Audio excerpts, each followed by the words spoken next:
السلام على حسين وعلى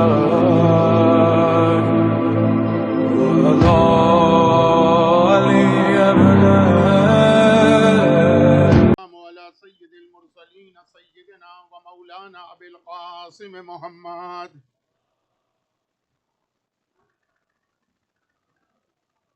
وآله الطيبين الطاهرين المعصومين المظلومين المنتجبين الميامين الذين أذهب الله عنهم الرجس وطهرهم تطهيرا.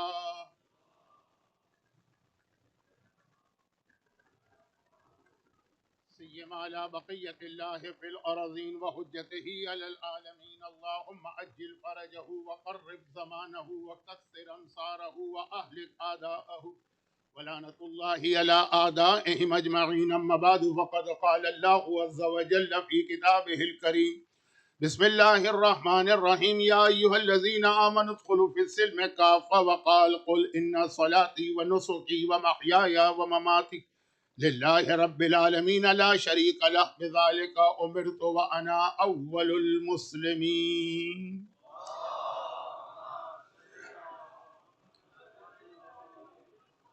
1448 ہجرہ کے ایام ازا کا پہلا عشرہ،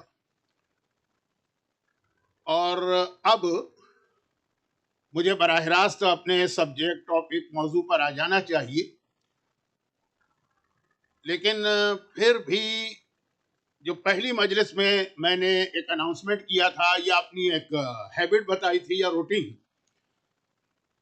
کہ جب شب جمعہ آتی ہے تو اس میں تھوڑا سا میں اپنے عام جو سبجیکٹ ہے اس سے ہٹ جاتا ہوں. آج کی رات یہ اونلی شب جمعہ ہے اس پہلے عشرے کی، کیونکہ اگلی شب جمعہ تو شام غریبہ کی مجلس ہوگی، لیکن پھر بھی موضوع پہ آج بات شروع ہو جائے گی.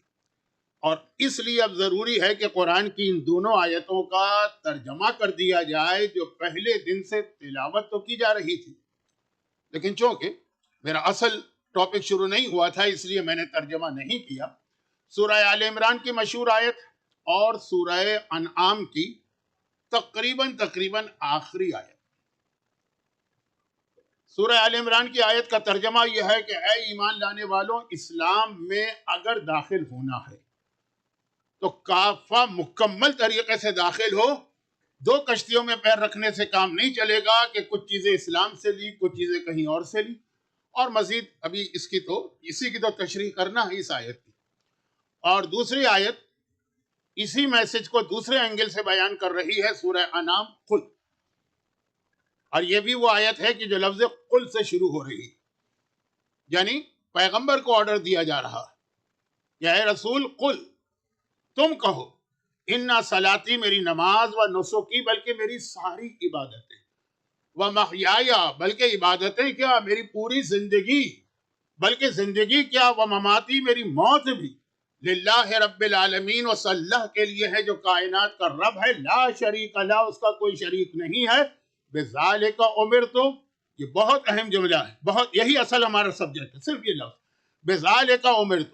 اس نے مجھے یہ حکم دیا ہے، اس نے مجھے یہ کمانڈ دی ہے، اس نے مجھے یہ آرڈر دیا ہے، وَأَنَا أَوَّلُ الْمُسْلِمِينَ، اور میں سب سے پہلا مسلمان. یہ قل رسول سے کہا جا رہا ہے. اب ان آیتوں کی تشریح تو ہوگی اور تھوڑا سا بیان آج بھی شروع ہو جائے گا، لیکن تھوڑا شب جمعہ کا بھی خیال کرنا ہے.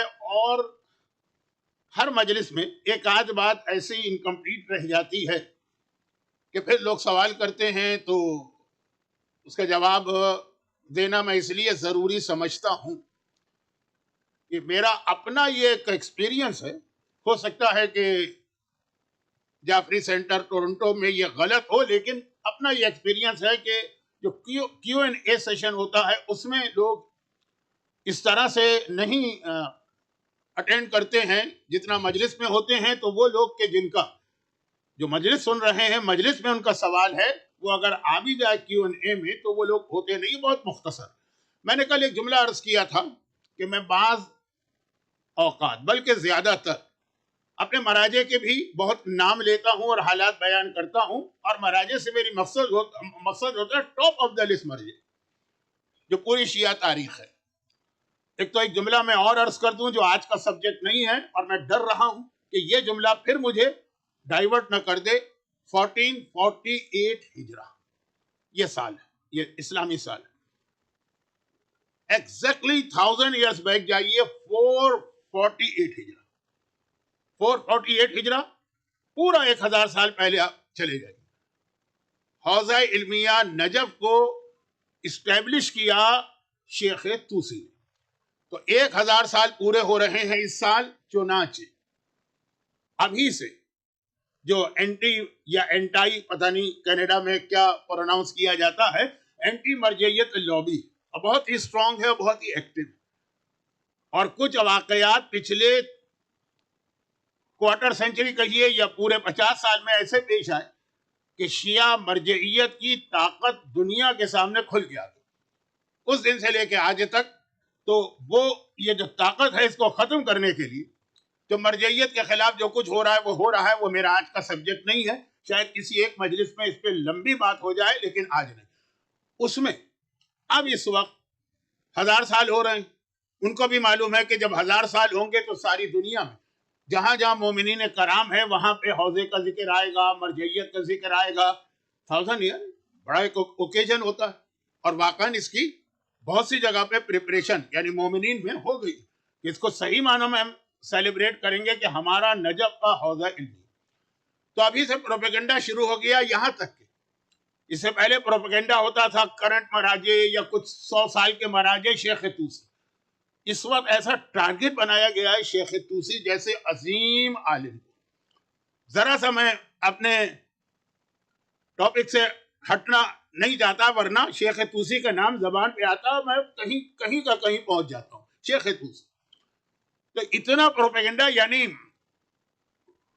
کھلم کھلا گالیاں تک دی جا رہی ہیں اس وقت سوشل میڈیا پر ان کو کہ جن کے زمانے کو 1000 سال گزر چکا، اور ایک دم بیٹھے بٹھائے، اس لیے کہ اب ان کو اندازہ ہے کہ یہ 1000 سال کی جب بات آئے گی تو شیخ طوسی کی بات آئے گی تو مرجعیت کی، تو ذرا سا آپ بھی الرٹ رہیے گا۔ اگرچہ مجھے معلوم کہ جو کراؤڈ میرے سامنے ہے ان کے 90% لوگ تو مرجعیت کے اگینسٹ نہیں ہیں، لیکن ذرا سا اویئر رہیے گا کہ کیا ہو رہا ہے۔ تو یہ جو اس حوالے سے بھی میں اکثر مراجع کے حالات بیان کرتا رہتا ہوں، لیکن میں نے کہا کہ اس کا ایک ریزن اور بھی کل عرض کیا تھا، اور یہ آج کی شب جمعہ کی وجہ سے ریزن میں یاد دلانا چاہتا ہوں۔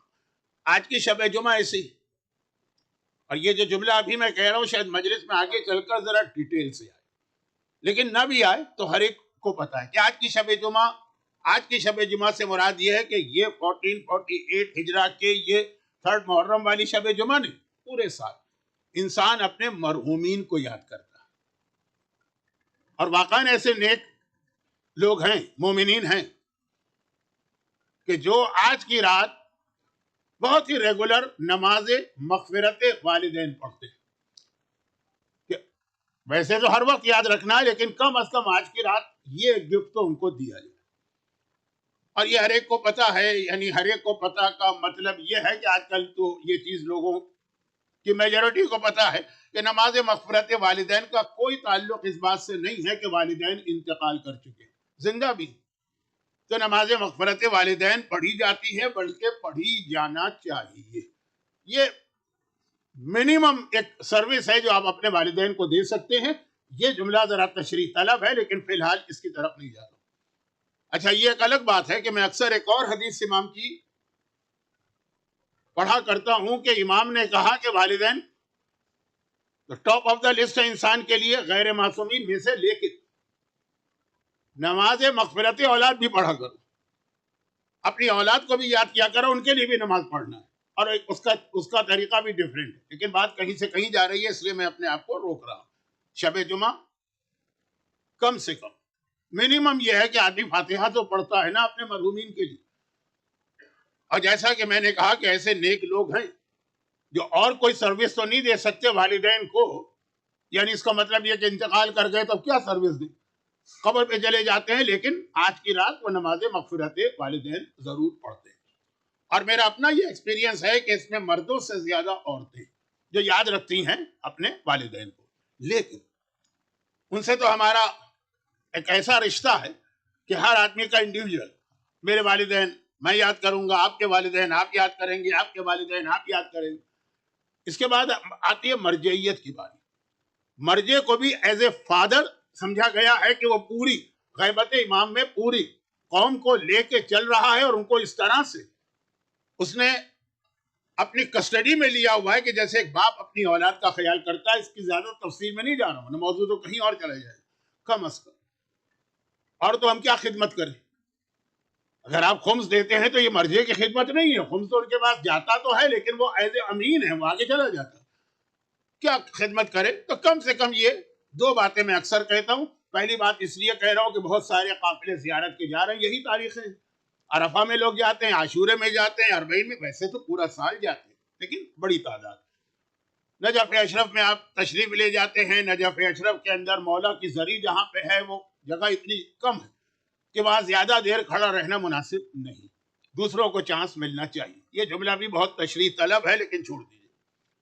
اور عربوں کو آپ نے دیکھا ہوگا کہ وہ یہ خیال کرتے ہوئے کہ پوری دنیا کے وزیٹر آئیں، وہ زری والے روم میں بھی نہیں آتے، اور باہر سے ہی زری کو دیکھ کے سلام کر کے آگے بڑھ جاتے ہیں جو لوکل لوگ ہیں. تو خلاصہ یہ ہے کہ اب اس کے بعد آپ نے زری کا طواف کیا یا جتنا آپ کو موقع ملا، اور آپ نے زیارت پڑھی اور باہر آ گئے اور صحن میں بیٹھ گئے. تو اسی صحن کے اندر جو کمرے بنے ہیں ان میں ہمارے مراجع کی قبریں، ایک سے ایک کے حالات بیان کیے جائیں تو ایک سال بھی کم پڑے گا. اس میں جو بہت مشہور ہیں، 2 منٹ کے لیے، 3 منٹ کے لیے، 5 منٹ کے لیے جا کے زیارت کیجئے قبر کی، فاتحہ پڑھیے اور باہر آ جائیے. یہ کم سے کم وہ سروس ہے جو آپ دے سکتے ہیں.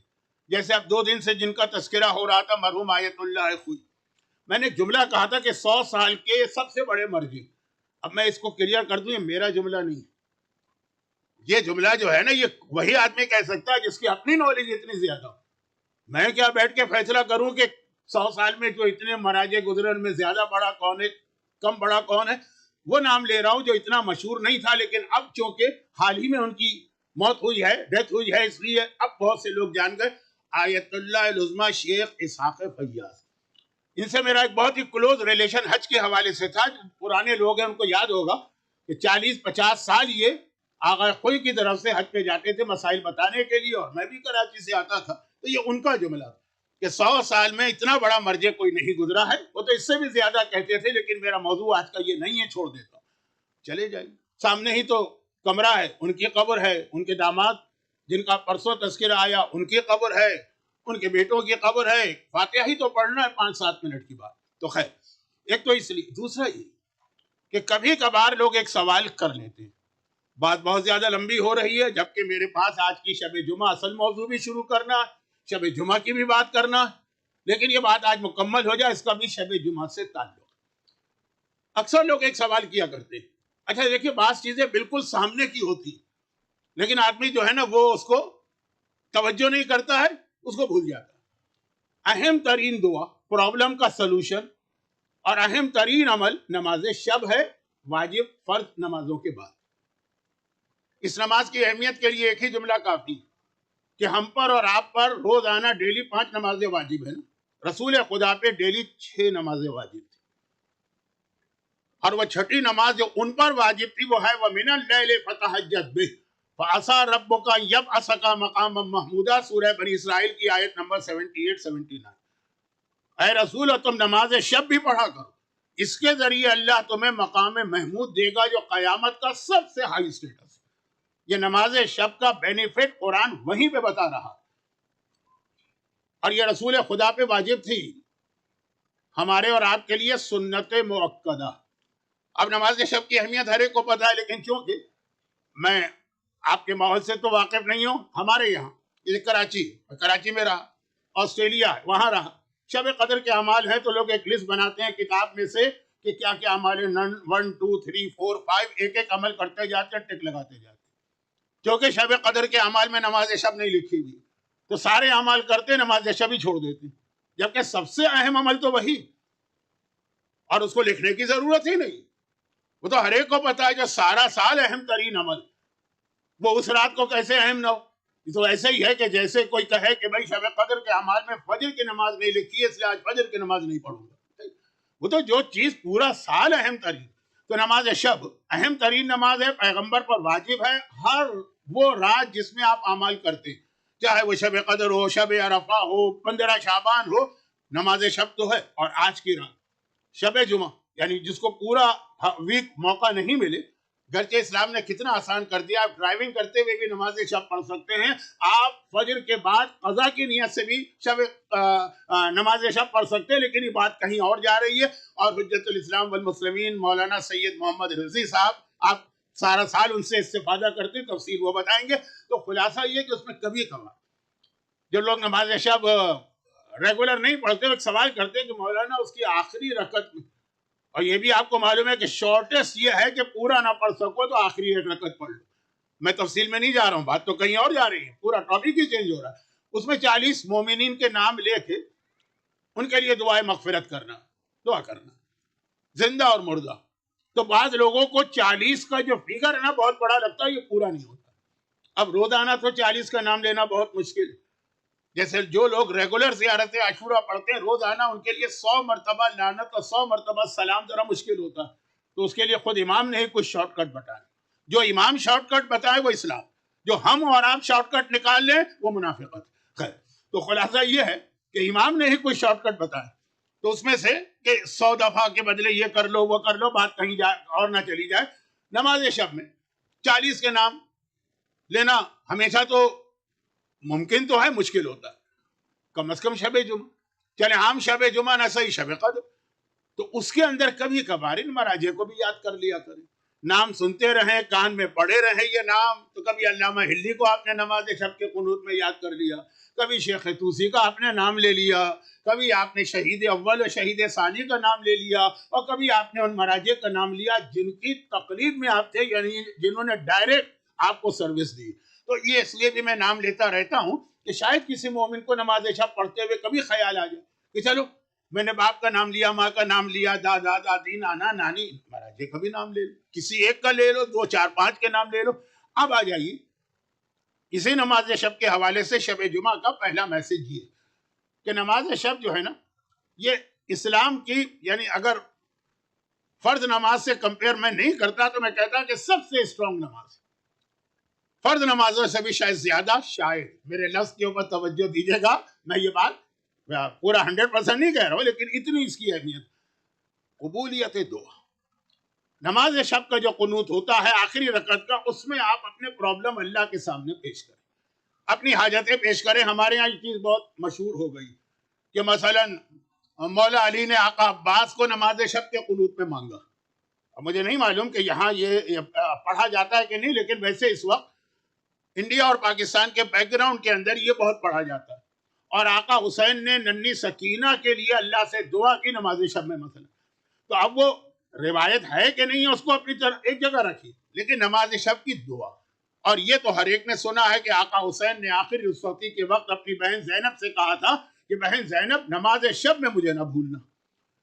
یہ ہمارے آپ کے لیے نہیں ہے، یہ حسین اور زینب کا اسٹیٹس. بار بار ایک جملہ کہتا ہوں کہ بعض ایسے خاص عمل ہوتے ہیں جو کتاب میں لکھے ہوئے ہوتے ہیں، کسی خاص آدمی کو دیے گئے. ہر آدمی وہ نہیں کر سکتا، اس کا فائدہ نہیں ہوگا، بلکہ ہو سکتا ہے کبھی ہو سکتا ہے میں پاسبل پروبیبلی کبھی نقصان بھی ہو سکتا ہے. تو خیر جناب زینب سے یہ خواہش ظاہر کی تھی کہ میرا نام لینا. تو نماز شب کا قنوت، لاسٹ قنوت، جس میں 40 مومنین کے نام لینا ریکمینڈڈ ہے، ضروری تو نہیں، ایک کا بھی نام نہ لے پھر بھی ہو جائے گی نماز شب.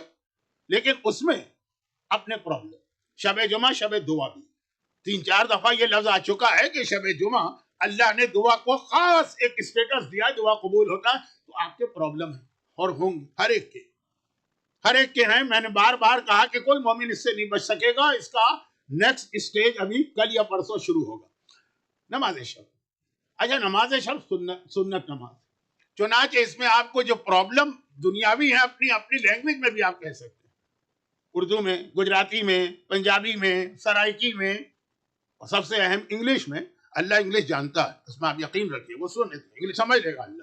کوئی ضرورت نہیں پڑے گی ہم جیسے جاہلوں کی طرح سے کہ ہم پوچھے اس کا مطلب کیا ہے. یہ جملہ میں نے اس لیے کہا کہ واجب نماز کے قنوت میں کیا ہم اپنی زبان میں دعا مانگ سکتے ہیں؟ اس میں مراجع میں اختلاف. اور جب مراجع میں اختلاف ہونا تو اس کو ہیبٹ نہیں بنائیے. اگر آپ ہیبٹ بنا لیں گے تو جس مرجع کا یہ فتویٰ تھا جب ان کا انتقال ہو گئے، نئے مرجع آئے گا تو آپ کو ان کا فتویٰ تو نہیں معلوم ہوگا. اور آدمی اس طرح چیک بھی نہیں کرتا ایک ایک عمل کو تو وہ پرابلم ہوگا. تو نماز واجب نماز کو چھوڑ دیجیے. گرچہ اس میں بھی بعض نے پرمیشن دی ہے لیکن چھوڑ دیجیے. سنت نماز میں تو سب اجازت دیتے ہیں. خیر تو یہ شب جمعہ شب دعا ہے. نماز شب کے قنوت میں اگر آپ دعا ایک جملہ بس کہہ کے اپنے اصل موضوع پر آنے کی کوشش کروں گا. کوشش تو میں 2 دن سے کر رہا ہوں لیکن اب تک تو فیل رہا ہوں. اور وہ جملہ یہ کہ نماز شب کے قنوت کی اتنی اہمیت اس لیے کہ جو جملہ مولائے متقیان کا برادران اہل سنت کی کتابوں میں لکھا ہوا ہمارے نزدیک تو وہی بات تھی جو میں نے کہا تھا نا, کعبے پہ نگاہ ڈالیں گے تو دعا قبول ہے. ان کے یہاں یہ کہ پہلی نگاہ, ہمارے یہاں یہ کہ ہر نگاہ جب بھی دیکھیں گے.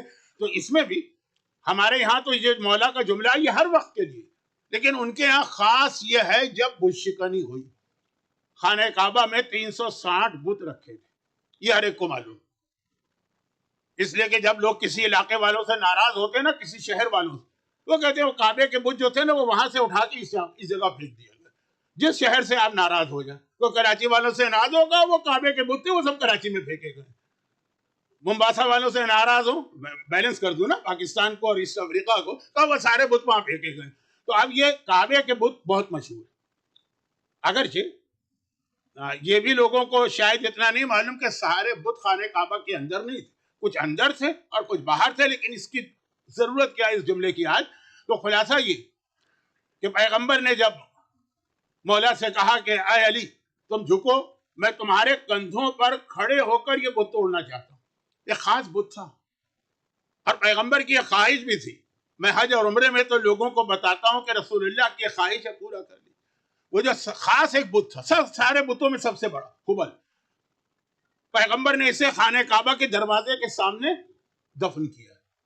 اور ایک جملہ کہا ہے کہ میری خواہش ہے کہ جب بھی کوئی اللہ کے گھر کی زیارت کرے تو پہلے اس کے اوپر سے گزرے, اس کو کچلے, اسے روندے, اسے پیروں تلے دبائے اور پھر خانہ خدا کی طرف آئے. پہلے اس بت کو, کیونکہ ہبل کو عرب کے لوگ اللہ کے برابر اسٹیٹس دیتے تھے. کیا مطلب؟ جنگ بدر جنگ احد میں مسلمان کہتے تھے اللہ اکبر, وہ کافر یہ نہیں کہتے تھے کہ 360 بت اکبر, عزا اکبر, لات اکبر, منات اکبر, وہ کہتے تھے ہبل اکبر. تو بالکل اللہ کے برابر تمہارا نعرہ اللہ اکبر ہے, ہمارا نعرہ ہبل اکبر. پیغمبر نے کہا اسے تو خانہ کعبہ کے دروازے کے قریب اسے دفن کرو تاکہ ہر آنے والا یہاں سے گزرے. اب وہ دروازے بھی نہیں رہے, وہ جگہ بھی نہیں رہی, لیکن تاریخ میں لکھا ہے کہ وہ کہاں پہ تھا. تو خلاصہ یہ ہے کہ یہ والا بت سب سے اوپر, اس کو گرانا. مولا سے کہا جھکو, میں تمہارے کندھے پہ کھڑا ہو کے اس کو گراؤں گا, توڑوں گا. مولا جھکے, پیغمبر نے ابھی پورا ویٹ ڈالا بھی نہیں تھا, علی جو تھے فریاد کرنے لگے, یا رسول اللہ مجھ سے یہ ویٹ برداشت نہیں ہو رہا. یہ نبوت کا ویٹ ہے, یہ معرفت والا ویٹ ہے کہ علی نے کہا, خیبر کو فتح کرنے والا, خیبر کے دروازے کو ایک ہاتھ سے اکھاڑنے والا کہہ رہا ہے. نبوت کی عظمت کو سمجھیے, نبوت کی اہمیت کو سمجھیے. باقی انبیاء کی بات نہیں کر رہا, سب کا اسٹیٹس علی سے کم ہے, لیکن اللہ کا رسول. پیغمبر مسکرائے, کہا اچھا پھر تم میرے کندھوں پہ کھڑے ہو. تو پیغمبر جھکے, اب علی پیغمبر کے کندھوں پہ کھڑے ہوئے اور وہ توڑنے لگے. تو برادران اہل سنت کا ایک جملہ ان کی تقریباً ساری سیرت کی کتابوں میں کہ اس وقت وہ رسول نے پوچھا اے علی تم کیا محسوس کر رہے ہو؟ کہا کہ میں محسوس کر رہا ہوں کہ میں 7ویں آسمان سے آگے عرش الہی پہ پہنچ گیا ہوں, جو چیز چاہے وہاں سے اٹھا کے دنیا والوں کو دے سکتا ہوں. یہ ہمارا عقیدہ نہیں, ہمارا عقیدہ یہ ہے کہ پیغمبر کے کندھوں پہ نہ بھی کھڑے ہوں تب بھی علی جو ہے نا وہ ہر وقت عرش الہی پر ہیں اور وہاں سے جو چاہیں لے کر ہمیں اور آپ کو عطا کر سکتے ہیں. تو اب یہ ان کا جملہ کہ وہاں, اچھا اب یہ تو معصوم اس دن یہ ارشاد فرما رہے ہیں, لیکن دونوں کو ایکول نہیں کر رہا ہوں, لیکن ہمیں اور آپ کو بھی پیغمبر نے ہی ایک جملہ جو آج کی میری مجلس کا اصل موضوع بھی بننے والا ہے, ہمیں اور آپ کو بھی پیغمبر نے ایک جملہ عطا کیا. جملہ تو غلط ہے, حدیث, ایک فضیلت. کیا کہا کہ جیسے علی دوش رسول پہ کھڑے ہو کر عرش الہی تک پہنچ چکے اور علی سے پہلے رسول خدا شب معراج عرش الہی پہ پہنچ کے آئے, وہاں تک پہنچ کے آئے نا. پیغمبر نے مومن سے کہا کہ تمہیں بھی یہ اسٹیٹس مل سکتا, بلکہ معراج کا واقعہ یہ آج میرا موضوع بننے والا ہے. اگر ٹائم میرے کنٹرول میں رہا, لیکن آج نہ صحیح تو کل بنے گا. معراج بہت اہم واقعہ ہے, میرے اصل جو ٹاپک ہے عقیدہ اور عمل اس کے لیے بہت اہم ہے، میرا آسمان کی جانب پیغمبر کا جانا. تو اس میں یہ ہے کہ پیغمبر جب گئے تو پوری کائنات دیکھی انہوں نے. اگر جب پیغمبر کی آنکھوں کے سامنے یہ کائنات بنی تھی لیکن اس وقت مسلمانوں میں سے کوئی نہیں تھا، تو اب پیغمبر ان کو بتانا چاہتے ہیں میں کیا دیکھ کے آیا. تو پیغمبر گئے، پہلے دنیا کا دورہ کیا. پیغمبر سیدھا آسمان پہ نہیں گئے، پہلے دنیا کا دورہ کیے. آپ بھی زیارت پہ جاتے ہیں، مسجد کوفہ میں آج بھی وہ جگہ موجود ہے جہاں شب معراج پیغمبر نے اسٹے کیا تھا، کوفہ بھی آئے تھے. اور آپ حج اور عمرے پہ بھی جاتے ہیں، میرے خیال میں تو اس مجمع میں کوئی ایسا نہیں جس نے کم از کم عمرہ نہ کیا. آپ مسجد شجرہ میں جا کے میقات پہن کے لبیک کہتے ہیں، اللہ کے رسول صفا معراج میں وہاں گئے تھے اور وہاں لبیک کہہ کے آسمانوں کی جانب گئے تھے. قم، تو یہ سارا، اور پھر آسمان، 7 آسمان، پہ جنت، پہ جہنم، پھر عرش الہی، پھر وہ آخری حد ہے کہ قرآن نے کہا فکان قاب قوسین اور ادنا، سمجھے 2 کمانوں کا فاصلہ رہ گیا، اور ادنا یہ اس سے بھی کم کا وہاں تک پہنچے. اب پیغمبر آ کے یہ بتا رہے ہیں، اب پیغمبر آ کے پوری کیفیت بتا رہے ہیں، جن میں سے ایک روایت مجھے آج پڑھنا ہے ہر صورت میں، چاہے میں براہ راست اس کو کوئی کنیکٹ نہ کر سکوں اپنے موضوع سے، پڑھنا ضرور ہے لیکن پہلے یہ جملہ پورا ہو. واپس آئے، پیغمبر نے سب کچھ بتایا، مسلمانوں نے بہت شوق سے سنا. ایک نئی بات تھی ان کے لیے، پیغمبر آنکھوں دیکھی بات کہہ رہے ہیں، کوئی خواب کی بات نہیں کر رہے.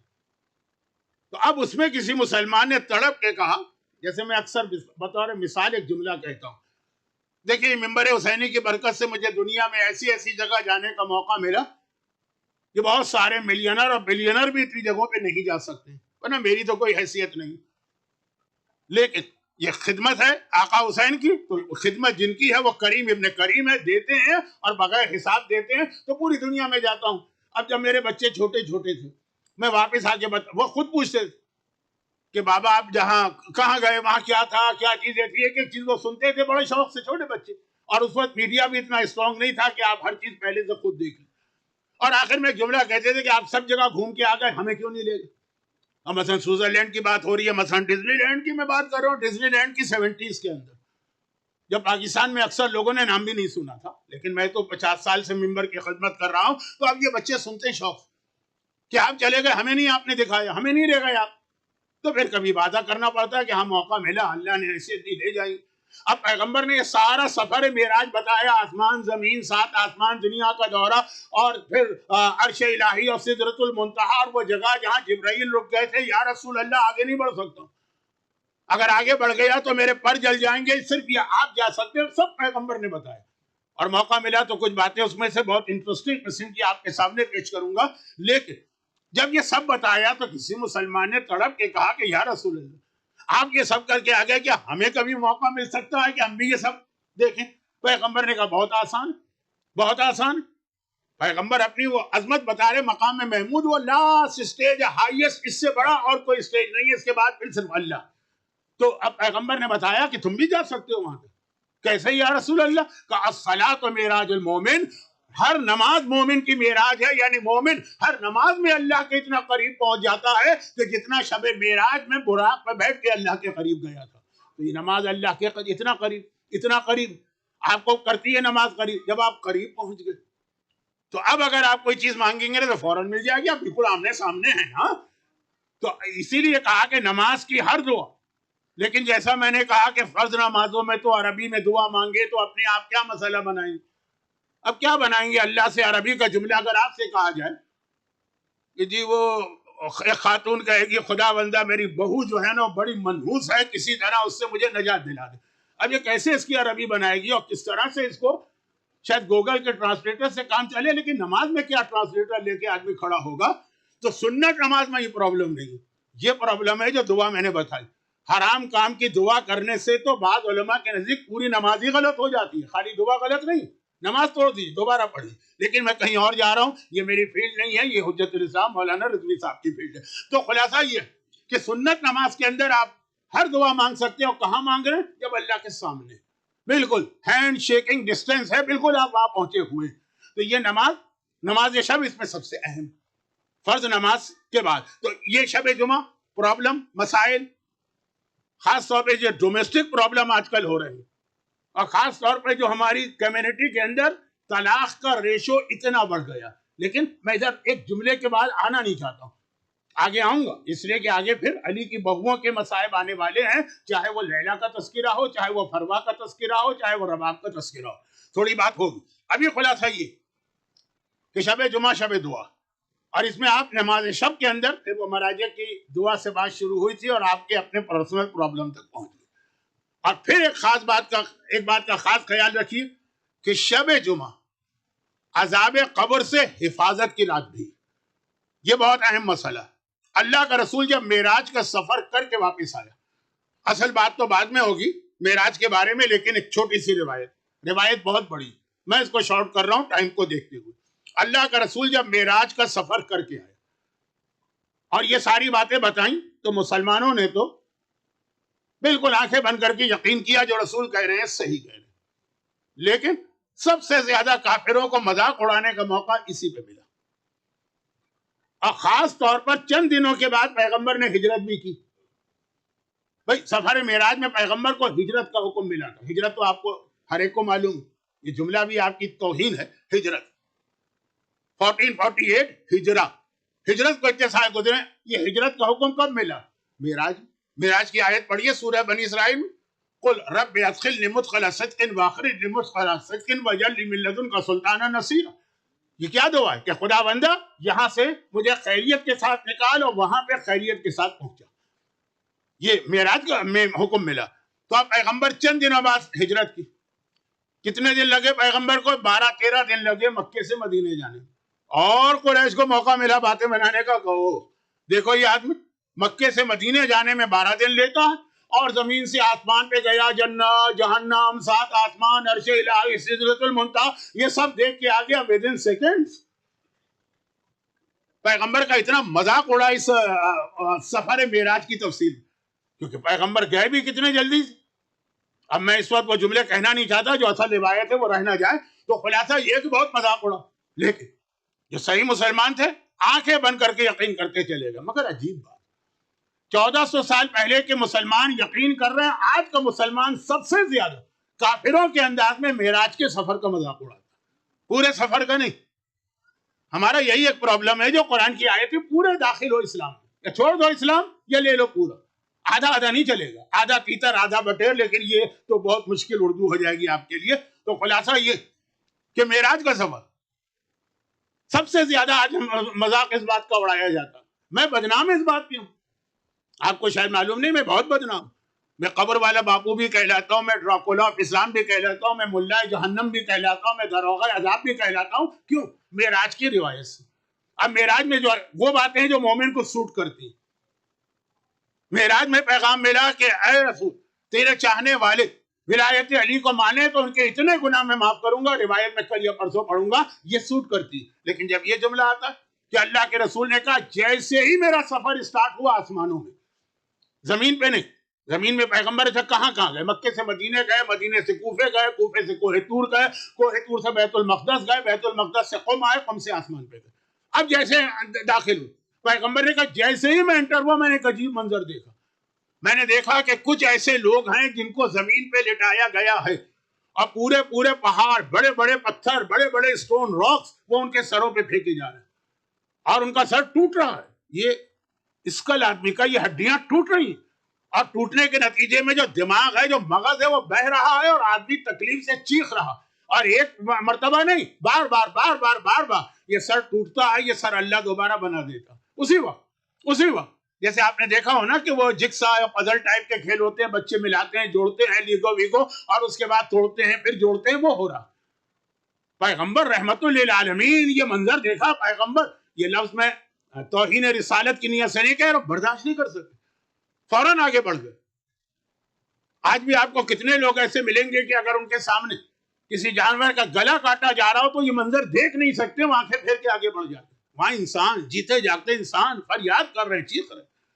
اب پیغمبر ذرا آگے بڑھے تو دیکھا کہ کچھ لوگ زمین پہ لیٹے، لیکن پہلے والے آدمی بالکل سیدھے فلیٹ لٹائے گئے تھے، یہ اپنے سائڈ کے اوپر، اور سائڈ چینج ہو رہی ہے، کبھی رائٹ کبھی لیفٹ، کبھی رائٹ کبھی لیفٹ، اور قریب سیسا ایک میٹل ہوتا ہے لیڈ، اس کو اتنا گرم کیا جا رہا ہے کہ وہ بالکل پگھل کے پانی بن رہا ہے، وہ ان کے کانوں میں ڈالا جا رہا ہے، ایک قطرہ اتنا گرم انسان کے کان میں جائے انسان چیخ اٹھتا، اور یہاں مسلسل پہلے رائٹ پھر لیفٹ، پھر رائٹ، پھر لیفٹ، اور وہ فریاد کر رہے ہیں. اب کس طرح کی فریاد کر رہے ہیں، وہ جملے بھی ہیں لیکن چونکہ وقت میرے پاس ختم ہو رہا.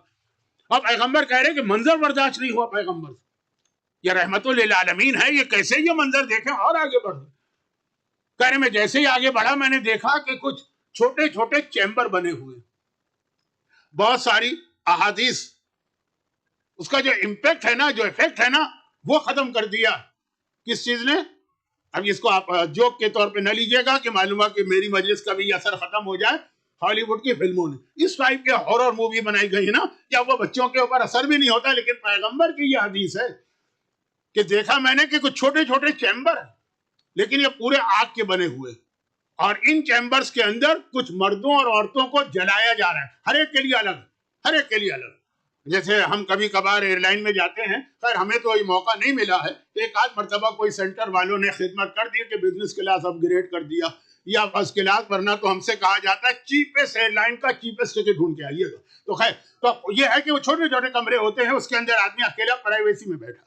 ایسے چھوٹے چھوٹے آگ کے بنے ہوئے چیمبر ہیں کہ آگ سامنے پیچھے، بالکل انسان کے سائز کی آگ، یعنی فائر کا بنا ہوا لباس پہنایا گیا، وہ چیخ رہے ہیں، فریاد کر رہے ہیں. ایک حدیث ہے مولا کی کہ کسی نے کہا تھا کہ یا امیر المومنین، میں بہت ارادہ کرتا ہوں کہ گناہ نہیں کروں گا، لیکن جب وقت آتا ہے تو مجھ سے گناہ ہو جاتا ہے. کوئی ایسا مجھے ٹرین کیجئے کہ گناہ سے میں رک جاؤں، گناہ سے رکنے کی ٹریننگ. مولا نے کہا بہت آسان، اپنے کچن میں جاؤ، آگ گرم کر، آگ روشن کر، جب وہ فل جو ہے اس کا ٹیمپریچر ہو جائے اس میں جا کے بیٹھ جا. جتنی دیر اس کو برداشت کر سکے اتنی دیر کا گناہ کر لینا. اگر وہ 2 منٹ کی آگ برداشت ہو جائے تو 2 منٹ کا گناہ کر لینا. اگر 1 منٹ کی آگ برداشت پورے فل ٹیمپریچر کے ساتھ جب ہو تو جتنی دیر کی آگ. تو مولا یہ کیا کہا، بھائی جو تو کر رہا ہے اس کے نتیجے میں تو آخرت اور قبر کی آگ میں جلایا جائے گا نا. ٹریننگ یہی کہ تم اللہ سے کہہ رہے کہ اے اللہ اتنی آگ تو میں ٹالریٹ کر سکتا ہوں تو اتنا گناہ بھی میں کر لوں گا. یہ مولا کی حدیث ہے، بہت سیریس حدیث، اور یہ بات ہو رہی ہے دنیا کی آگ کی. کوئی فرق ہے؟ جی ہاں، قرآن کریم کی ایک آیت کے بہت علماء کے اعتراضات ہیں، جواب نارن حامیہ. قرآن کی بہت مشہور آیت ہے نارن حامیہ، آخرت کی آگ گرم آگ ہوگی. راوی نے پوچھا مولا ہر آگ گرم ہوتی ہے، آگ کا تو کام ہی ہے گرم. نہیں، امام نے کہا کہ جب تم اس آگ کو دنیا کی آگ سے کمپیئر کرو گے تو تمہیں تو لگے گا دنیا کی آگ آگ ہی نہیں ہے، تو ٹھنڈک ہے، تو برف ہے، وہ اتنی زیادہ آگ ہے. یہ دنیا کی آگ برداشت نہیں ہو رہی ہے کہ آخرت کی آگ مولا فرما رہے ہیں. اور یہی چوتھے امام کی ایک حدیث ہے جو میں اس عشرے میں تو نہیں پڑھ پاؤں گا، کسی مجلس میں گھر میں پڑھ دوں گا. تو خلاصہ یہ کہ پیغمبر کہہ رہے ہیں آگ میں جلایا جا رہا ہے پورا لباس پہنا کر.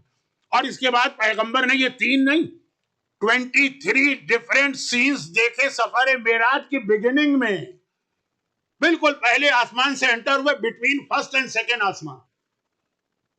اور پیغمبر روتے بھی جا رہے ہیں، جب یہ ریپیٹ کر رہے ہیں روتے بھی جا رہے ہیں. بلکہ ایک حدیث تو لیڈیز مجلس میں بہت پڑھی جاتی ہے اور مردوں میں بھی پڑھی جاتی تھی، میں تو بہت پڑھ چکا ہوں لیکن اب چھوڑ دی. 11 عورتوں کا عذاب پیغمبر نے بتایا جو معراج کی رات پیغمبر نے خود آنکھوں سے دیکھا. کس کو بتایا؟ مولا کو، شہزادی کو، داماد اور بیٹی کو بٹھا کے بتایا.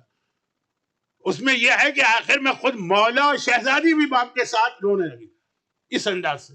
تو اب یہ پیغمبر کی پوری حدیث تو نہیں ہے، ٹائم ہی نہیں رہا میرے پاس، لیکن شب جمعہ کی وجہ سے میں نے کہا تھوڑا صحیح لیکن آج ذکر ہو جائے. چنانچہ جب پیغمبر نے حدیث مکمل کی تو لوگوں نے جو سن رہے ہیں اور یقین کے ساتھ سن رہے ہیں، میں نے کہا نا کہ اس وقت کا مسلمان یقین کر رہا ہے، ابو جہل مذاق اڑا رہا ہے. آج کا مومن بھی مذاق اڑاتے ہیں کہ مولانا 21 سینچری میں یہ عذاب آپ ہم کو بتا رہے ہیں تو بچوں جیسی چیزیں. سیم وہی ہمارا اس وقت ریئیکشن ہوتا ہے جو ابو جہل اور ابو لہب کا تھا، وہ نہیں ہوتا ہے جو مولا کائنات اور دیگر سلمان جیسے صحابیوں کا تھا. سلمان اس وقت تک اسلام میں نہیں آئے تھے، اس لیے میں نے کہا سلمان جیسے. یا رسول اللہ یہ کیوں؟ کہا وہ پہلا گروپ جو ہے یہ وہ لوگ ہیں جو اپنی باقی 4 نمازیں ریگولر پڑھتے ہیں، فجر کی نماز قضا کر دیتے ہیں. صبح کا وقت ہوتا ہے، خاص طور پر ویسٹ کے کچھ ممالک تو ایسے ہیں کہ جہاں لوگوں کو اللہ سے کمپلین کہ بڑا آکورڈ ٹائم فجر کا رکھا ہے، تو کبھی تو اتنا لیٹ ہو جاتا ہے کہ آفس میں دیر ہوتی ہے، کبھی اتنا جلدی ہوتا ہے کہ رات کی نیند چھوڑنا پڑتی ہے فجر میں. مذاق اڑاؤ یہاں اور نمازوں کی اہمیت کم کرتے رہو، لیکن ایک دن مر کے تو جانا ہے نا وہاں پہ. اور پیغمبر آنکھوں سے دیکھ کے آئے ہیں اور کہا وہ لوگ کہ جن کے دونوں کانوں کو پگھلے ہوئے سیسے سے جلایا جا رہا تھا. اور یہ وہ لوگ ہیں جو دنیا میں غنا کے گانے کے اتنے شوقین تھے کہ صبح شام گانے سنا کرتے تھے. پیغمبر آنکھوں کی دیکھی بات بتا رہے. پیغمبر کی آنکھ پہ کون یقین نہ کرے؟ ابو جہل نہیں کرے گا. ابو جہل جیسی مینٹیلٹی رکھنے والے نہیں کریں گے. اور وہ جو تیسرا گروپ تھا یہ وہ عورتیں تھیں جو اپنا جسم نامحرم سے نہیں چھپاتی. اب یہ مجمع ایک طرح سے رو رہا. پیغمبر کا جملہ، پیغمبر کی زبان، اثر، پیغمبر کی تاثیر، لیکن ایک دم لوگ رکے. میں نے کل بھی ایک جملہ کہا تھا، اصحاب رسول و اصحاب ایمان جو مخلص ہیں انہیں آپ یہ نہ سمجھے کہ بہت ہی بے وقوف تھے، نعوذ باللہ، یہ بہت ہی سمپل تھے، یا اس وقت ان کا ذہن ایسا نہیں تھا جیسا ہمارا ہو گیا. فوراً کہا یا رسول اللہ، مگر آپ نے تو کہا تھا کہ آگ کے اس چیمبر میں کچھ عورتوں اور مردوں کو جلایا جا رہا. تو یہ غلطی تو عورتوں کی تھی نا، بے حجاب کا نہیں. وہ مرد بھی کہ جو اپنے گھر کی خواتین کی بے حجابی پہ راضی ہے. ایک تو یہ ہے کہ آپ خاموش ہیں اس لیے کہ آپ کچھ بول ہی نہیں سکتے. کچھ ملکوں کے قانون ایسے ہیں کہ آپ کچھ نہیں بول سکتے ہیں. کچھ ملکوں میں، پاکستان میں قانون ایسا نہیں، لیکن ماحول ایسا بنا دیا گیا کہ ذرا آپ نے اپنی بیوی سے کہا حجاب کرو، ایسا ڈانٹے گی کہ اس کے بعد ایک ہفتے آپ بستر سے نہیں اٹھیں گے. تو اب یہ ہے کہ یہ تو مجبوری ہوگی. آپ نے اپنا فریضہ ادا کیا یا نہ بھی کیا، خاموش رہے. لیکن یہاں راضی ہیں. راضی نہیں، چھوٹا جملہ. ایک طلاق تو ابھی کراچی میں ہوئی تھی صرف اس بات پر کہ بیوی حجاب کر رہی ہے اور شوہر نے کہا اگر حجاب کرنا ہے تو میرے گھر میں نہیں ہے، طلاق طلاق طلاق کہہ کے رخصت کیا. یعنی یہ تو میں نے محاورتاً کہا ایک طریقہ ہوتا ہے طلاق کا. تو خلاصہ یہ آنکھوں سے دیکھ کے آئے پیغمبر اور کہہ رہے ہیں کہ یہ جو تم دنیا کے عیش و آرام میں کھو کر بھول گئے کہ ایک دن مرنا ہے اور قبر میں جانا، باقی دنوں میں یاد نہیں کر سکتے، شب جمعہ ضرور یاد کر لینا کہ عذاب قبر برحق ہے. عذاب قبر آئے گا اب گناہگار کے اوپر. ہاں، یہ روایتیں پڑھنے کا مقصد یہ ہے کہ ٹائم سے پہلے آدمی کو پتا چل جائے تاکہ وہ احتیاط کر لے. ابھی توبہ ہے اور اہل بیت کا وسیلہ، دو چیزیں مل کے ہمیں اور آپ کو نجات دلاتی ہیں. تو جہاں آج آپ اپنے مرحومین کو یاد کر کے ان کے لیے فاتحہ پڑھتے ہیں، نماز مغفرت والدین پڑھتے ہیں، کچھ لوگ مرحومین کے لیے مجلس بھی کراتے ہیں شب جمعہ، تو کیوں؟ اسی لیے کہ اگر وہ کسی عذاب میں مبتلا ہیں تو ان کا عذاب ختم ہو جائے. تو اپنے آپ کو بھی یاد کیجیے کہ ایک دن اس مرحلے سے ہمیں بھی گزرنا. چلے وہ دنیا سے گئے، آپ نیک بیٹے، آپ نیک اولاد، آپ نے ان کو یاد کیا. آپ دنیا سے جائیں گے، خدا معلوم آپ کی اولاد آپ کو یاد کرے کہ نہ کرے. آج تو 21 سینچری ہے نا، زندگی میں باپ اور ماں کو یاد نہیں کرتے، مرنے کے بعد کون یاد کرے گا؟ اپنی زندگی میں اپنے ہاتھوں سے تیاری کر کے جائیے. اور یہاں پہ ایک بات اور ذہن میں رکھیے، اور وہ یہ کہ ساری کی ساری چیزیں جو روایت میں پوری پڑھتا 23 والی تو زیادہ اثر ہوتا ہے، لیکن ٹائم نہیں تھا. اور شب جمعہ آج نکل جائے گی، اس لیے میں نے صرف ایک حصہ پڑھا. اور وہ 3 بڑے کامن گناہ شروع میں ہی پیغمبر نے یہ 3 گناہ دیکھے. پھر آگے ہیں اور بھی گناہ ہیں، لیکن یہ تو بہت کامن، بے حجابی اور گانا. دیکھیے میں میوزک کی بات نہیں کر رہا ہوں، music is a different thing, غنا از اے ڈفرینٹ تھنگ. اور مولانا رضوی صاحب تو آپ کو بتاتے رہتے ہیں، اور نماز فجر بہت کامن گناہ. لیکن اس میں نے جملہ کہا کہ ابھی آپ کے پاس وقت ہے اپنے لیے بھی، اور آپ کے پاس وقت ہے اپنے والدین کے لیے بھی. بہت تیزی سے وقت میرے ہاتھ سے نکل رہا ہے کہ مجھے جلدی سے بات ختم کرنا ہے. چھوٹی سی مثال دوں تاکہ بات واضح ہو جائے. کراچی میں ایک صاحب نے اپنا مکان ابھی حال سے مطلب 2 سال پہلے سیل کیا. مکان کی ویلیو تھی پاکستانی 10 ملین. انہوں نے اس کو سیل کیا 5 ملین. 10%، 5% نہیں، 50% سے بھی لیس. اور اس وقت اور اس علاقے میں جہاں مکان کی ویلیو بہت تھی. میں نے اس سے پوچھا بھائی آپ کو کیا ہوا ہے؟ کہا مولانا میرا باپ گرفتار ہو گیا ہے، جیل کے اندر ہے، اس پہ بہت بڑا کیس چل رہا ہے، مجھے اپنے باپ کو جیل سے نکالنا ہے. اس وقت پراپرٹی کے علاوہ میرے پاس کچھ بھی نہیں ہے. لائر کی فیسیں کتنی ہوتی ہیں، کورٹ کی فیسیں کتنی ہوتی ہیں، مکان بعد میں بن جائے گا، لیکن باپ اس وقت جس پرابلم ہے. چنانچہ جلدی سے اسی طرح میں نے کچھ میڈیکل پرابلمز میں بھی دیکھا. مولانا میرا بیٹا جو ہے مثلا کینسر کا پیشنٹ ہے، یہاں تو علاج فری ہوگا، پاکستان میں تو نہیں فری ہے نا. تو بلکہ آپ میں سے بہت سے لوگ وہاں سے آئے یہاں اسی لیے ہے کہ یہاں پہ ایجوکیشن اور ہیلتھ سسٹم بہت اچھا. تو اب کہا کہ بھائی بیٹا ہاتھ سے نکل رہا ہے، اس کی جان بچانا ہے، مکان کا کیا ہے، یہ آتا رہے گا اور جاتا رہے گا. یہی ہوتا ہے نا. اب اگر آپ کا باپ یا آپ کا بیٹا قبر کے عذاب میں مبتلا، دنیا کی جیل کی تو اتنی زیادہ فکر ہے کہ آپ اپنی پراپرٹی کو بھی آدھا کیا 25% پہ بیچنے کو تیار ہیں کہ فی الحال یہ پرابلم سالو کرو. تو اگر ہمارا باپ آخرت کی جیل میں گرفتار ہے, ہماری اولاد, ہمارا کوئی بلڈ ریلیٹو اس میں گرفتار ہے, اس کے لیے بھی تو فکر کرو. اور اس ایک طریقہ اسلام نے بتایا ہے, وہ پھر بعد میں آئے گا, آج نہیں. سوچئے اس کے اوپر, غور کیجئے. اور یہاں پہ ایک بات کا خیال رکھیے گا, مگر یہ ساری چیزیں بیکار ہو جائیں گی اگر ایک چیز آپ کے ذہن میں نہ رہے. اگرچہ وہ ہر عقیدے کے بارے میں ہے, لیکن خاص اس عقیدے, ہمارے علماء ایک اور ایگزامپل دیتے ہیں, بہت ہی سمپل سی مثال ہے, میری نہیں, علماء کی, سن لیجیے. اور وہ یہ ہے کہ ایسا ہی جو ابھی میں نے آپ کے سامنے جو ٹاپک چھیڑ دیا نا, ایک نوجوان نے کئی علماء سے سنا, تو آخر اس نے وہی سوال کیا کہ میں کیا کروں اپنے باپ کے لیے, میرا باپ تو بڑا گناہ گار تھا. گیا عالم کے پاس, کہا کہ وہ نمازیں نہیں پڑھتا تھا. انہوں نے کہا کہ مرنے کے بعد مرحوم کی نماز پڑھوا لی جاتی ہے. اچھا, تو یہ کیا طریقہ ہے؟ انہوں نے کہا طریقہ یہ ہے کہ یہ اتنا پیمنٹ کر لو اور ان کی نماز پڑھوا لو. ٹھیک ہے, تیار. میرا باپ, دوسرا ایک آیا, کہا میرا باپ جو تھا وہ کبھی روزہ نہیں رکھتا تھا, تو روزے میں تو روزے کی قضا بھی ہے اور کفارہ بھی ہے. ٹھیک ہے, پیمنٹ کرو, دے, مجھے نہیں پیمنٹ کرو, جاؤ انتظام کرو, ایک سسٹم ہے اسلام میں. میرے باپ نے زندگی میں کبھی خمس نہیں دیا, اب میں پریشان ہوں, قبر میں کیا اس پہ گزر رہی ہوگی, کہا تم دے دو. میرے باپ نے فلاں کا مال کھا لیا تھا, اپنے بزنس پارٹنر کا حصہ ضبط کر دیا تھا, میں کیا کروں؟ اس کو راضی کر لو, یہ اس کا پیمنٹ کر کے, اگر وہ معلوم نہیں ہے تو ایک طریقہ ہے رد مظالم. میرے باپ نے اپنے باپ کے مرنے کے بعد جو انہیریٹنس کا مسئلہ ہے, بہنوں کو کوئی حصہ نہیں دیا. اب یہ مختلف لوگ آ کے سوال کر رہے ہیں کہ عالم کے پاس تو یہی ہوتا ہے نا, کسی نے نماز کا سوال, کسی نے روزے کا سوال, کسی نے خمس کا سوال, سارے سوال کا جواب دے رہے. فلاں مومن کی بہت غیبت کرتا رہا ساری زندگی, کہ جاؤ اس سے معافی مانگو. یہ سارا ہے نا. ایک آ گیا یہ سن کے کہ اتنی ساری میرے سامنے والدین کی برائیاں لوگ کر رہے ہیں, اور یہ کہ میرے والد میں بھی یہ خرابی تھی. اس نے آگے کہا کہ مجھے بتا دیجئے کہ میں کتنا پیمنٹ کروں کہ میرے باپ کا گناہ معاف ہو جائے. اچھا بھائی, تمہارے باپ کا گناہ کیا؟ نماز کا نہیں, نماز تو پوری پڑھتا تھا, زندگی میں کبھی قضا نہیں کی. روزہ, ایک روزہ نہیں چھوڑا. خمس و زکوٰۃ کا ایک پینی یا ایک سینٹ اس کے ذمہ نہیں. کسی کے اوپر ظلم کا ایک ظلم بھی اس نے کبھی نہیں کیا, مجھے تو یاد نہیں. ارے تو کیا گناہ ہے بتاؤ, تو اس کا حل بتائیں گے. کہا وہ مولا علی کی ولایت و امامت کو نہیں مانتا تھا. جواب دیا تو ساری دولت بھی خرچ کر دو, اگر وہ بغیر ولایت علی کے دنیا سے گیا ہوا ہے تو نہ اس کا عذاب ختم ہو سکتا ہے, نہ اس کی بخشش ہو سکتی ہے. نماز کے اندر کمی رہ جائے تو طریقہ ہے. میں یہ نہیں کہہ رہا ہوں کہ نماز میں کمی کیجئے, لیکن طریقہ ہے. روزے میں طریقہ ہے, مالی واجبات میں طریقہ ہے, حقوق الناس میں طریقہ ہے. لیکن اگر ولایت اہل بیت اور امامت علی کے بارے میں کوئی شخص قائل نہ رہا تو اس کا کوئی طریقہ نہیں ہے. پھر اس کے لیے قبر میں بھی عذاب ہے اور آخرت میں بھی عذاب ہے. یہ وہ اہم ترین عقیدہ کہ جنہوں نے اس کو مان لیا, اس کے بعد پھر ان کی نگاہ میں دنیا کی کوئی حیثیت ہی نہیں رہی.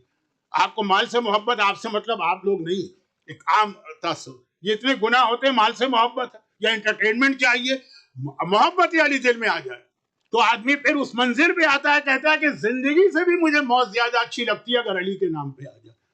اور اس کی بہترین مثال ہمارے سامنے حبیب ابن مظاہر.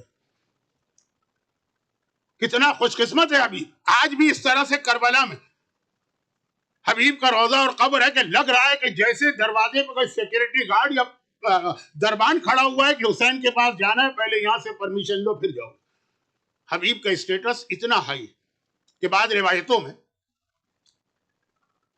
نہیں اب وقت نہیں رہا روایتیں پڑھنے کا, ورنہ حبیب کا علی سے, حسین سے محبت کا رشتہ بچپنے سے شروع ہوا. حبیب بہت چھوٹے تھے, 4 سال کی ایج تھی, پیغمبر کے پاس آتے تھے. پیغمبر ان یوزول طریقے سے حبیب کو احترام دیتے تھے 4 سال کے بچے کو. ایسے پیغمبر بچوں سے بہت محبت کرتے تھے, لیکن اس طرح کا احترام. کہ یا رسول اللہ کس لیے؟ کہا میں نے اس کو دیکھا ہے جب یہ مدینے کی گلیوں میں کہیں جا رہا اور آگے میرا حسین چل رہا, حسین کی بھی وہی ایج, تو یہ جہاں سے حسین گزرتے ہیں یہ حسین کے پیروں کی مٹی اٹھا کے اپنے سر پہ ڈالتا. جو میرے حسین کا اتنا احترام کرے گا میں اس کا احترام کروں. یہ حبیب کی وہاں سے جو محبت کا سلسلہ شروع ہوا. کہ آج بھی یاد رکھیے گا کہ جتنے بھی کربلا کے شہید ہیں حسین کی آرمی, اس کا لیڈر کون ہے؟ عباس. لیکن جتنے اصحاب امام ہیں ان کا لیڈر حبیب ابن مظاہر کو بنایا گیا. حبیب ابن مظاہر کو جب کبھی حسین اپنے کسی شیعہ کو کوئی پیغام دیتے ہیں، حبیب ابن مظاہر مرنے کی بات کر رہا ہوں، آج کل کے زمانے میں لکھنؤ کا ایک بہت ہی مشہور واقعہ ہے، لیکن اب پڑھنے کا وقت نہیں ہے، موقع ملا تو کل اگرچہ حبیب کی رات تو گزر جائے گی لیکن کل پڑھوں گا، کیونکہ اس واقعے کے اندر ہماری قوم کی اس وقت ایک بہت بڑی خرابی، اس کی طرف اشارہ ہے کل آج میں. لیکن حبیب کے بارے میں آپ کو ایک جملہ ملے گا، ابھی میں نے کہا حبیب کی محبت نہیں، حبیب تو ہیں بچپنے سے حسین کے ساتھ، یہ رسول اللہ کے بھی صحابی ہیں، یہ مولا علی کے بھی صحابی ہیں، یہ آقا حسن کے بھی صحابی ہیں، یہ آقا حسین کے بھی. ہمارے یہاں مشہور ہو گیا ہے کہ حبیب بہت بوڑھے تھے، بہت بوڑھے نہیں تھے، ایج گروپ حسین کا تھا. بہت بوڑھے صحابی کا ذکر میں کل کروں گا مصائب میں. لیکن حبیب کو جو کریڈٹ جاتا ہے، جو ہم سلام کرتے ہیں حبیب کو، تو اگر اس سے زیادہ نہ صحیح تو بالکل ایکول کریڈٹ جائے گا حبیب کی بیوی کو. زوجہ حبیب تاریخ کربلا کا ایک انتہائی اہم کیریکٹر. وہ جو میں نے پہلے دن روایت پڑھی تھی کہ شہزادی نے کوفے میں ان کا یاد کیا، وہ بہت بات کی روایت. اصل روایت تو یہی ہے نا کہ حسین کربلا پہنچ گئے اور ہر تھوڑی دیر کے بعد کوئی نہ کوئی فوج چلی آ رہی ہے. زینب تو خیمے کے اندر ہے نا، تو ان کو چلی معلوم کون آیا، فضا کو بھیجتے ہیں، فضا جاؤ دیکھ کر آؤ کون آیا. فضا دیکھ کے آتی ہیں اور جو نام لیتی ہیں زینب کا کلیجہ ٹکڑے ٹکڑے ہوتا. کہتی ہیں شہزادی عمر سعد آیا، شہزادی خولی اپنی فوج لے کے آیا، شہزادی شمر اپنی فوج لے کے آیا، شہزادی ہرملہ اپنا دستہ لے کے آیا. یہ سارے نام زینب کو پتا ہے. آقا علی نے بہت پہلے سے زینب کو کربلا کی تفصیل بتا دی. ایک مرتبہ زینب نے بڑی حسرت کے ساتھ کہا کہ میرے بھائی کے خون کے پیاسے تو آ رہے ہیں، کیا کوئی ایسا نہیں ہے جو میرے بھائی کو محبت کرنے والا؟ جاؤ ذرا بھیا کو بلاؤ. حسین آئے. زینب کیا بات ہے؟ کہا بھیا یہ پوری دنیا میں کوئی نہیں ہے جو تیرا مددگار بنے اور تیری مدد کے لیے. حسین کا جملہ تھا کہ بہن زینب کوئی اور یہ بات کہتا تو میں تفصیل بتاتا، تمہیں کیا بتاؤں؟ تم نے تو نانا کو دیکھا، نانا دنیا سے گئے، کسی نے ساتھ دیا. اماں کو دیکھا ہے پہلو پہ کوڑا پڑا، کسی نے ساتھ دیا. بابا علی کو دیکھا، کسی نے ساتھ دیا. بھیا حسن کو دیکھا جنازے میں تیر لگے، کسی نے ساتھ دیا.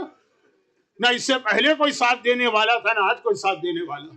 بس ایک مرتبہ زینب کہتی ہے، بڑے دیکھیں کتنا ٹرسٹ ہے زینب کو، کہتی ہے بھیا لیکن اس دنیا میں ایک ایسا ہے کہ اگر تو اسے بلائے گا ہو ہی نہیں سکتا، تیری مدد کو نہ آئے، تیرے بچپنے کا دوست حبیب ابن مظاہر.